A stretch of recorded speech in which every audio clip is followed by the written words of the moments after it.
Salut tout le monde, dans cette vidéo, on va partir ensemble à la découverte du parc national de Wuyi-Shan, un parc inscrit au patrimoine de l'UNESCO. Comme d'habitude sur la chaîne des voyageurs cinéphiles, vous allez retrouver toutes les informations pour réussir également votre visite. On est parti pour 3 jours pour explorer ce parc. J'espère que ce sera suffisant tellement il est vaste, il y a tellement de choses à voir. Et là, on est à peine rentré en fait dans le parc et c'est déjà exceptionnel.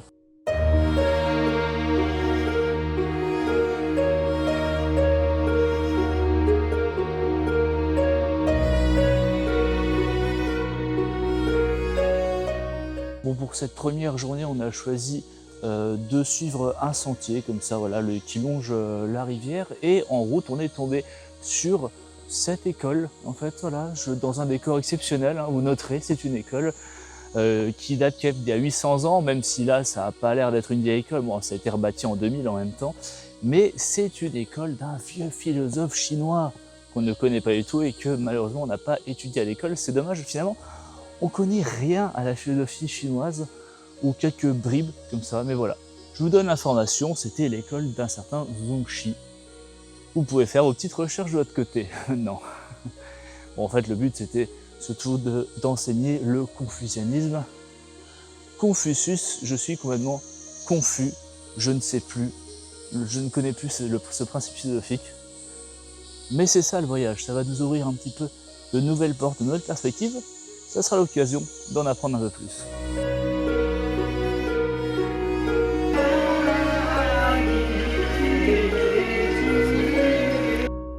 J'ai presque failli dire que ce parc national était plus simple et mieux indiqué que le parc de Zhangjiajie qu'on avait fait, mais en fait pas du tout. C'est pas du tout instinctif. Là, par exemple, ce qu'on voulait faire, c'était les différentes routes, les différents trails qu'on pouvait faire à pied. Il y avait des sentiers qui avaient l'air plutôt sympathiques, sauf que le panneau est à cet endroit, mais le début du sentier n'est pas du tout dans le coin où il y a le panneau. En fait, il faut un peu marcher à l'aveugle, hein, parce que c'est un peu vraiment très compliqué la plupart du temps de communiquer avec les Chinois, même avec le traducteur, ça fonctionne pas toujours. Il faut vraiment être très précis quand on veut demander une information, sinon ça fonctionne pas. Donc là, ce qui va se passer, c'est que on va remonter toute cette route qu'on avait fait en bus, dans l'espoir peut-être d'atteindre le fameux sentier. Il y avait quand même, il avait l'air d'y avoir indiqué à l'entrée, hein. Et qui en plus n'était pas indiqué à l'entrée. Il avait l'air d'avoir quand même, je sais, 13 km, ils annonçaient 13 km de marche, ça avait l'air vachement cool. On va voir ce qu'on va retrouver au bout de la route. Bon, bah, et quand ça fonctionne pas, là, je pense qu'on va laisser tomber pour ces fameux sentiers de rando qui existent peut-être plus, si ça se trouve. Parce qu'à chaque fois, il y a toujours un début de sentier, mais un panneau qui dit qu'il faut pas marcher là-bas. Bref, c'est pas grave, retenez au moins ça. N'allez pas à l'aveugle, voilà, on verra.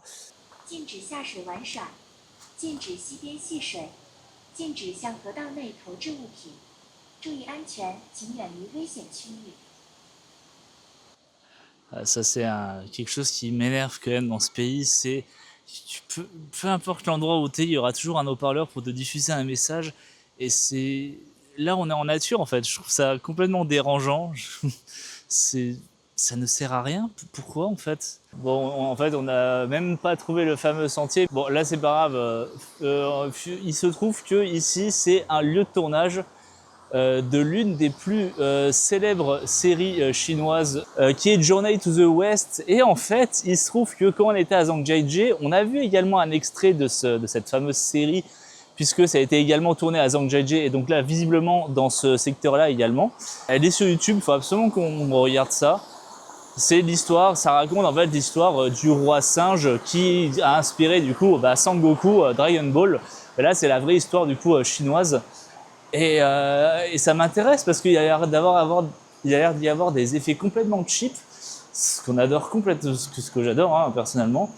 Et du coup des décors incroyables. Et là, voilà, on était sur un lieu de tournage.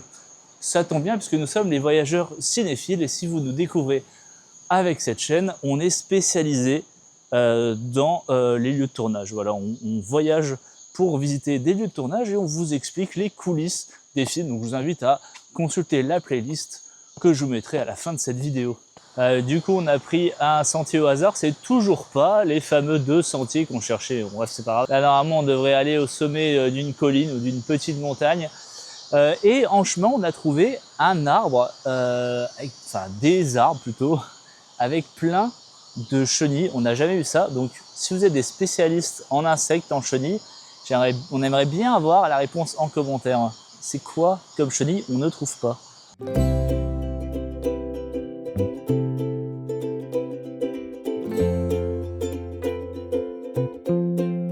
Il y a une leçon à retenir, c'est qu'il ne faut jamais avoir d'attente et parfois se laisser guider par le hasard.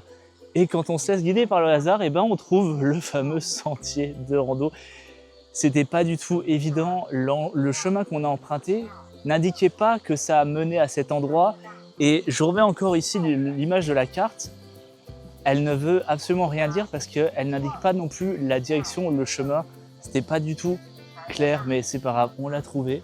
Joyce est aux anges, elle se croit dans les animés qu'elle adore regarder, moi aussi d'ailleurs, mais moi je me crois plutôt dans les fameux jeux vidéo chinois, les méga RPG, qui représentent magnifiquement bien, je trouve, la nature.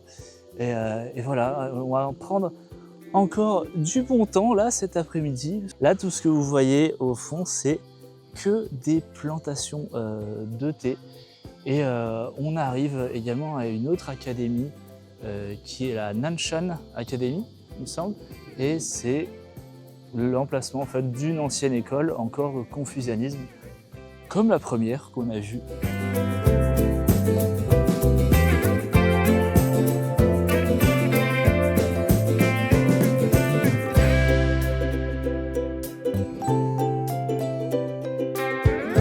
Finalement, on a trouvé le sentier, enfin finalement, c'était même 2 sentiers parce qu'il y avait le sentier rose et un autre sentier qu'on a découvert, un éco-trail qui se croisaient constamment. Et on a choisi de rester sur le éco-trail parce qu'il nous emmenait vers un autre arrêt de bus. Il y avait des panneaux au début et pendant la rando qui disaient qu'il pouvait y avoir des singes, qu'il ne fallait pas les nourrir, pas les approcher comme toujours.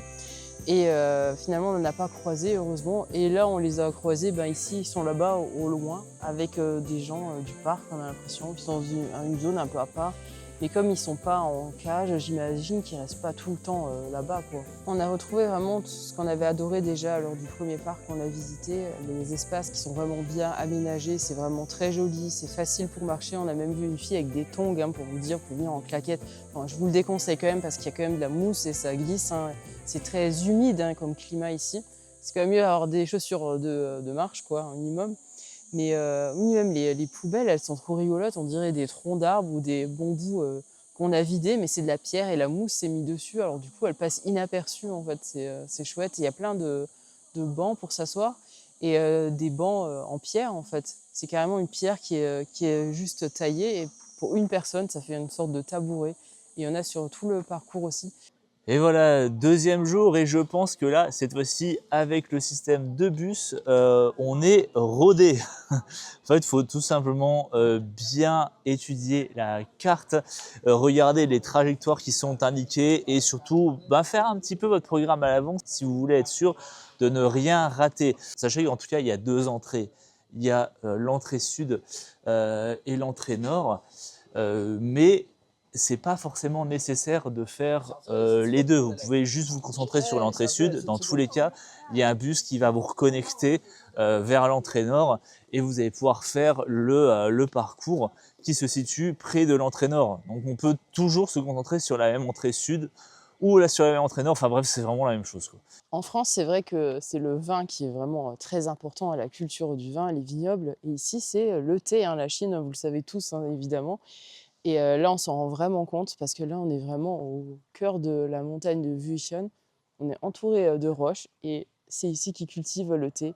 Et c'est le meilleur thé de la Chine. On a des petits panneaux tout le long qui décrivent la sorte de thé que c'est. À chaque fois, c'est du thé vert, chaque thé est vert de base, en fait. C'est la manière dont qu'il est travaillé. En fait, il y a une technique, j'ai oublié que j'ai oublié maintenant, je ne sais plus. Mais pour avoir du thé noir, c'est les mêmes feuilles de thé. Il y a même un centre de recherche carrément ici à Wuhan sur le thé. Et il y a aussi plein de salons de thé. Enfin, si vous adorez le thé, c'est la destination à Wuhan. Faites de la rando dans le thé et puis vous achetez du thé dans la capitale du thé. Là, je crois qu'on est vraiment en train de vivre la rando de notre vie. Alors, je sais qu'on dit ça à toutes les vidéos, si vous nous suivez depuis le début. Mais là, je vous promets que cette fois-ci, c'est vrai. Là, c'est la rando de notre vie. Les parcs nationaux en Chine, c'est vraiment quelque chose et je pense qu'on va essayer d'en faire vraiment un maximum. C'est que le deuxième qu'on visite. Ben, le premier, c'est sûr qu'on va y retourner. Hein. C'était Zhangjiajie. Vous avez peut-être vu la vidéo sur notre chaîne. On n'y était que 2 jours, c'était trop court. Et pourquoi 2 jours? Parce qu'il pleuvait toute la semaine, on était là-bas. Et du coup, on a aussi voulu voir le mont Tianmen là-bas. C'est sûr qu'on y retournera. Mais oui, il y a tellement de parcs. Et puis, en fonction des saisons, là, j'ai vu, il y a certaines feuilles qui sont un peu orange, mais orange vraiment vif. Donc, le cadre, là, en automne, ça doit être complètement dingue, en fait. Mais il faut juste avoir de la chance qu'il ne pleuve pas, quoi, et que les feuilles sont bien oranges. Il faut avoir le bon timing, bien se renseigner. Et je pense que c'est ce qu'on va essayer de faire. Le prochain parc national, on essayera d'y aller en automne de nouveau. Ici, dans le parc de Wuhan, on y est au mois de juin. Il fait entre 24 et 28 degrés. Mais c'est très supportable parce que comme on est entouré d'eau, l'air est, je sais pas, frais non plus, mais là il y a une petite brise par exemple, voilà, c'est agréable pour marcher.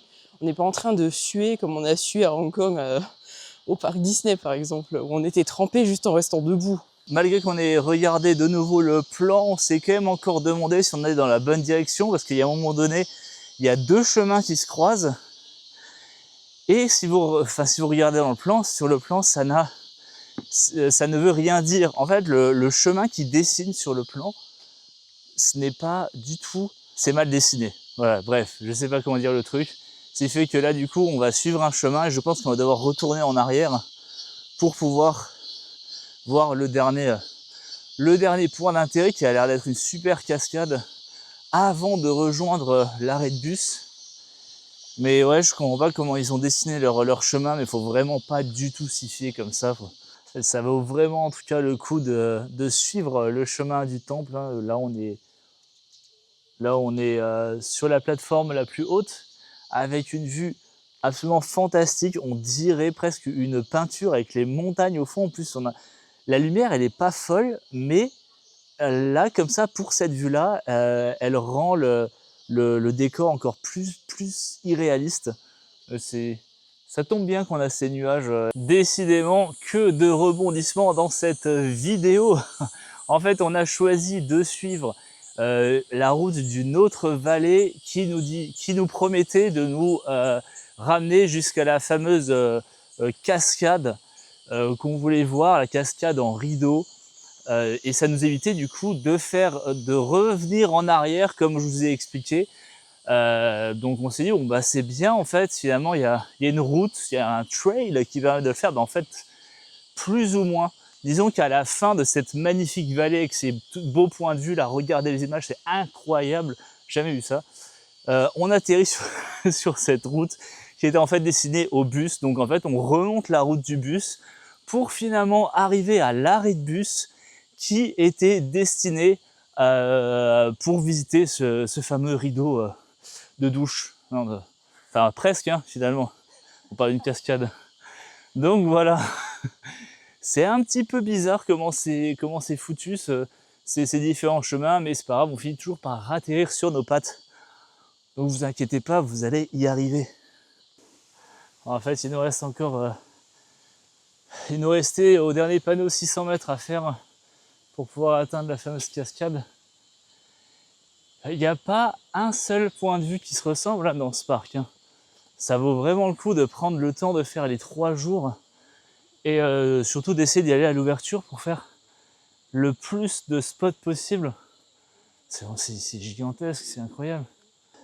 Ouais, franchement, ça vaut vraiment le coup de finir paralysé au bout de ces 3 jours. Et au pire des cas, si vous êtes trop fatigué, vous pouvez toujours demander à l'un des Bob bricoleurs de vous ramener à l'endroit que vous voulez. Ah non, sans déconner. En fait, vous pensez comme ça que c'est des ouvriers du parc, Mais pas du tout, en fait, les casques d'ouvriers, c'est les casques de moto en Chine. Et ils sont nombreux à les utiliser, en fait, tellement nombreux qu'on a vu une pub chinoise, une pub de la police, qui faisait de la prévention, qui disait non, c'est pas un casque valable pour la moto, mettez plutôt un vrai casque.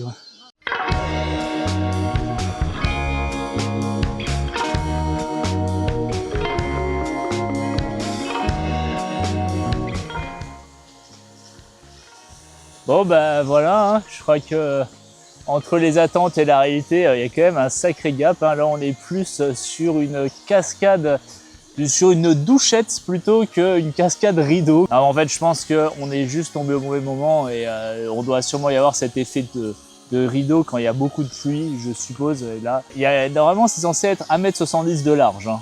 Ça a l'air quand même fou, mais alors, il faut combien de tonnes de pluie pour en arriver là?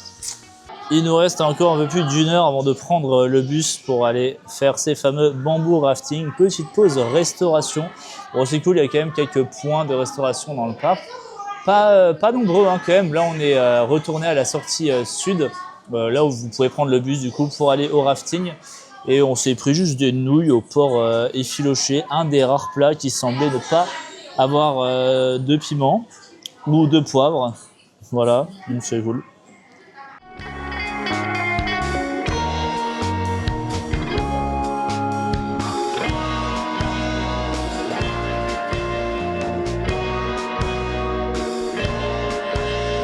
Alors pour cette activité, il faut ajouter 15 €, mais franchement, ça vaut largement le coup. C'est quand même 1h30 de descente avec les 9 virages. C'est vraiment trop cool. Et ne vous inquiétez pas, il y a un petit endroit pour mettre ses pieds. Vous n'aurez pas les pieds mouillés. Et là, en récompense, on remonte la petite rue, la fameuse Song Street. Vous ne pouvez pas la rater hein, quand vous quittez le radeau. Il y a des glaces au thé.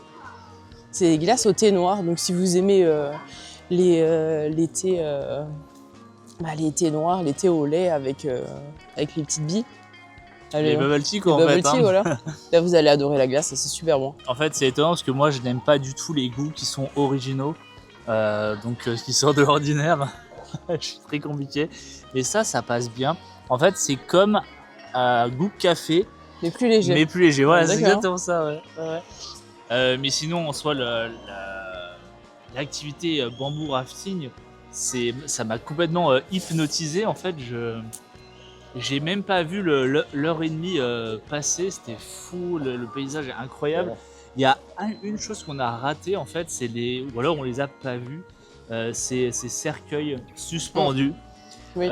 Qui était une tradition en fait ancestrale voilà, des cercueils avec des morts hein, dedans. On les a pas vus. On les a pas vus, non. On a vu plein de poissons, il y a plein d'oiseaux aussi. Il y a beaucoup de hérons.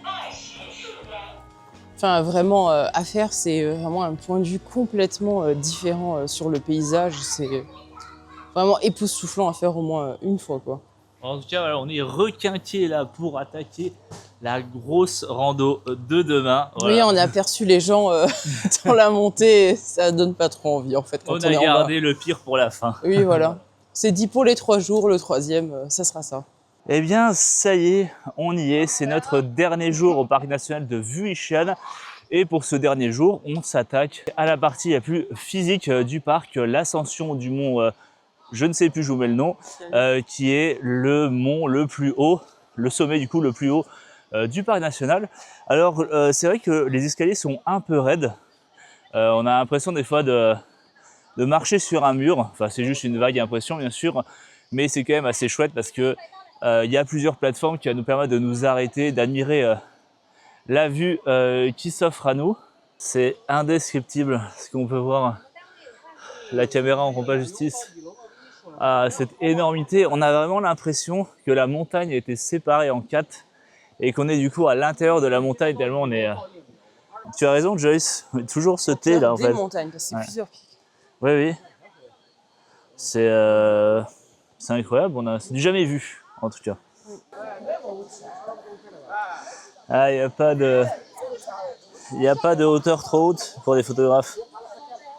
Voilà. Eh bien, belle vue pour se faire prendre en photo.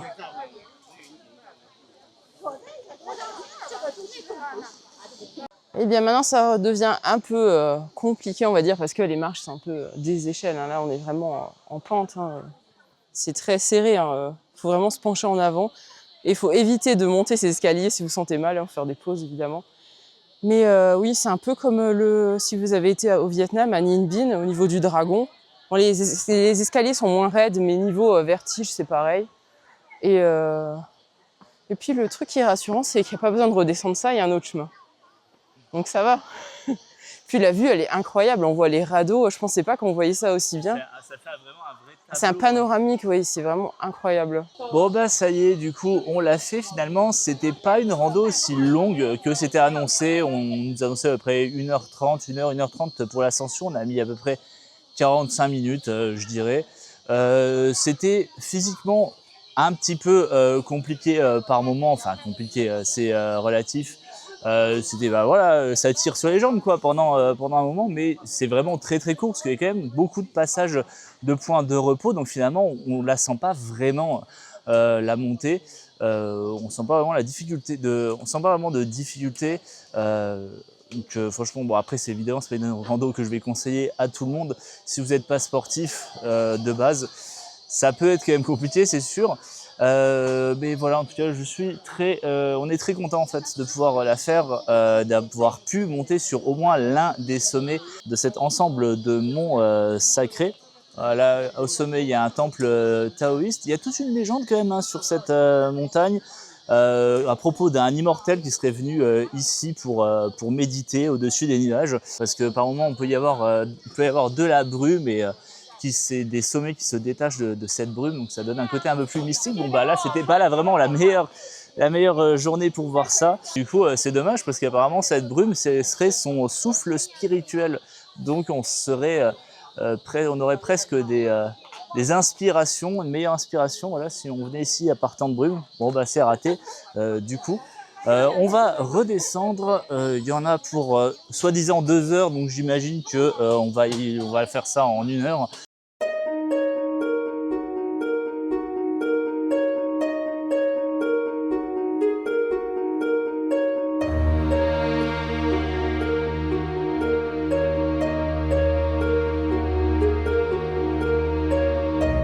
Bon, on s'en doutait, on n'allait pas mettre 2 heures pour descendre ça, à moins que l'article que j'avais lu parlait de la rando qui était possible de faire des 5 km de parcours que vous pouviez faire et vous passiez pareil par une vallée et à ce moment-là vous allez ressortir par un autre endroit et à un autre arrêt de bus qui va vous ramener également avec la sortie. Ça pour vous dire que il y a des bonnes connexions de bus, quoi. Vous pouvez vraiment prenez votre temps de prendre n'importe quel chemin. En tous les cas, vous n'allez vraiment pas vous perdre, hein, c'est impossible. Et maintenant, il est temps du coup de passer aux conseils pratiques. Alors, comment visiter le parc national de Vũ Shan?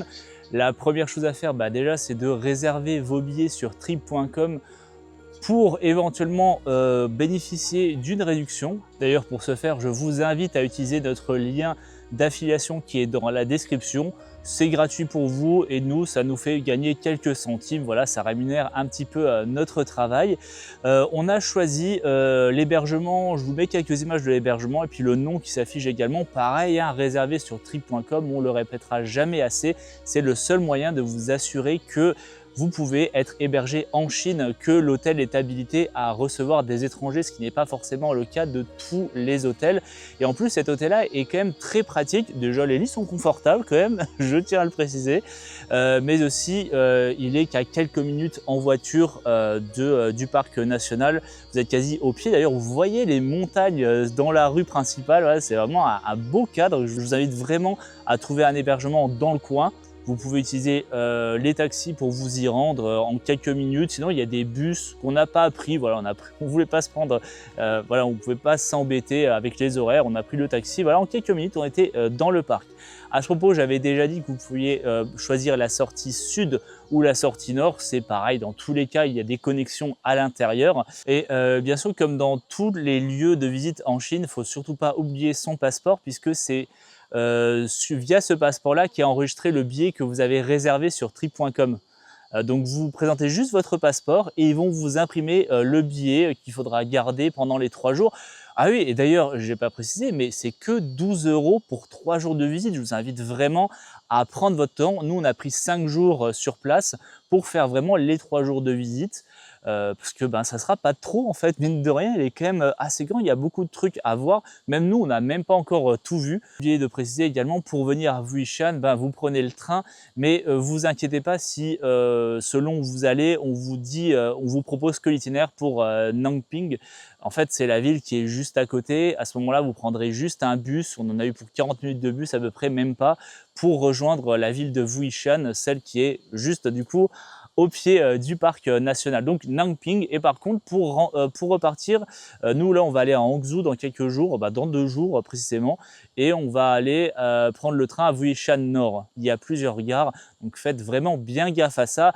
Maintenant, si j'ai oublié un petit détail, n'hésitez pas à me le demander dans les commentaires, une information, je vous réponds très vite. Là, je pense qu'on s'apprête à vivre une expérience complètement dingue. C'est notre premier vrai grand spectacle chinois.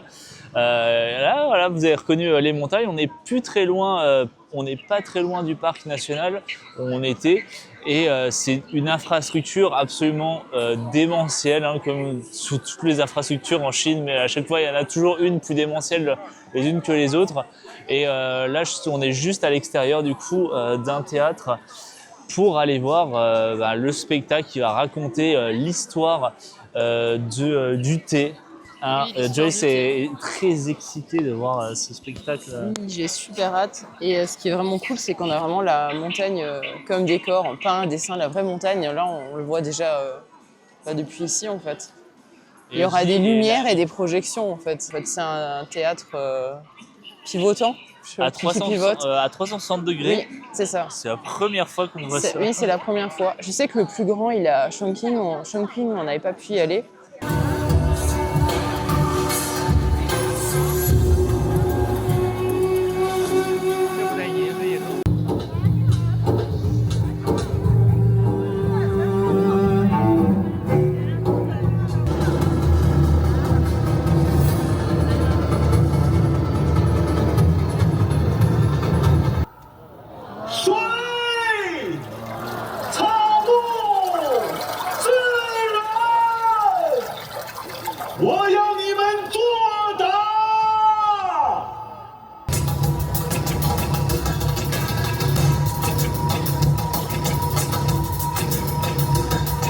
On a été complètement bluffés comme on le pensait dès le départ, c'était vraiment incroyable.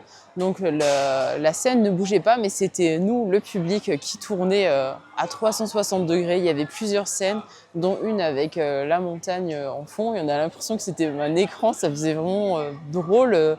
C'était impressionnant et vraiment émouvant de pouvoir être là et d'assister à ça en plein air. C'était vraiment, wow. Vraiment, j'ai juste hâte de voir mon prochain spectacle.